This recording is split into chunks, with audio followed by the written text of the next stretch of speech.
Okay student, first जो lecture था उसमें हमने देखा कि फोटो इलेक्ट्रिक अफेक्ट जो है वो क्या होता है, उसका एक्सपेरिमेंट हमने देखा था, जिसमें हम लोग लाइट रेज को इंसिडेंट करवाते थे, इलेक्ट्रॉन यहाँ से इजेक्ट होते थे जब उनकी जो फ्रिक्वेंसी है इंसिडेंट थ्रेशोल्ड फ्रिक्वेंसी से ज़्यादा की होती थी, तो यहाँ पे इलेक्ट्रॉन कम्युलेट हो जाते थे मेटालिक एनोड पे।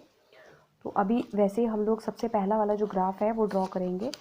वो जो सबसे पहला ग्राफ है that is affect of intensity of incident light on photo electric current. Intensity का मतलब जो लाइट हम इंसिडेंट करवा रहे हैं उसकी जो इंटेंसिटी है वो करंट को कैसे अफेक्ट करेगी।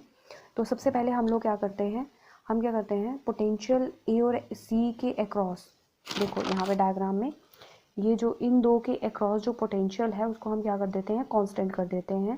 दैट इज हम जीरो कर देंगे, 1 कर देंगे, 2 कर देंगे, कुछ भी कर सकता है। तो इनिशियली हम लोग जीरो पे ही करके देखते हैं कि क्या होता है।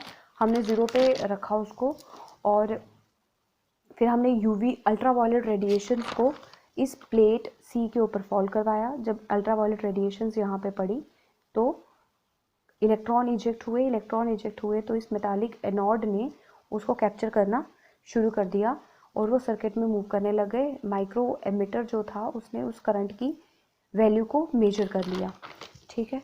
तो जब हमने फिर उसके बाद हमने क्या किया, क्योंकि एक बार करंट मेजर हो गया, उसके बाद हमने क्या किया, इंटेंसिटी को इंक्रीज़ किया, लेकिन फ्रिक्वेंसी को हम क्या रखेंगे, कांस्टेंट रखेंगे।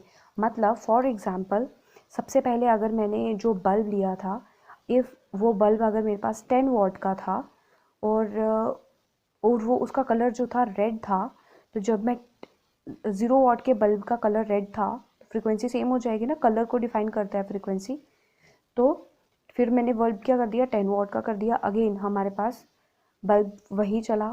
फिर वैसे ही मैंने 50 वॉट का बल्ब कर दिया, तब भी इसको बल्ब को जो है रेड कलर जो था वो उसका रेड ही रहने दिया।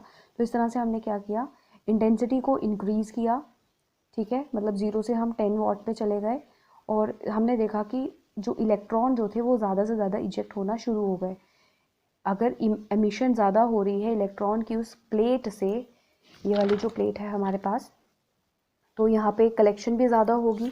तो जब कलेक्शन ज़्यादा होगी तो हमारा जो करंट है वो क्या होगा, इंक्रीज़ हो जाएगा, ठीक है। और यहाँ से हमने एक चीज़ प्रूव की that current is directly proportional to intensity. जैसे हम यहाँ पे ग्राफ में बता सकते हैं। यहाँ पे देखो मेरे पास सबसे पहले इंटेंसिटी जो थी वो कम थी, फिर बढ़ी, यहाँ पे बढ़ गई, फिर बढ़ी, उसके कॉरस्पॉन्डिंग जो करंट की वैल्यू है वो भी क्या कर रही है, धीरे धीरे इंक्रीज़ कर रही है। तो इसीलिए हमें जो ग्राफ बनेगा वो कैसा बनेगा, लीनियर ग्राफ मिल जाएगा। ओके, नेक्स्ट क्लास में हम लोग देखेंगे affect of potential on photo electric current, ठीक है। Thank you.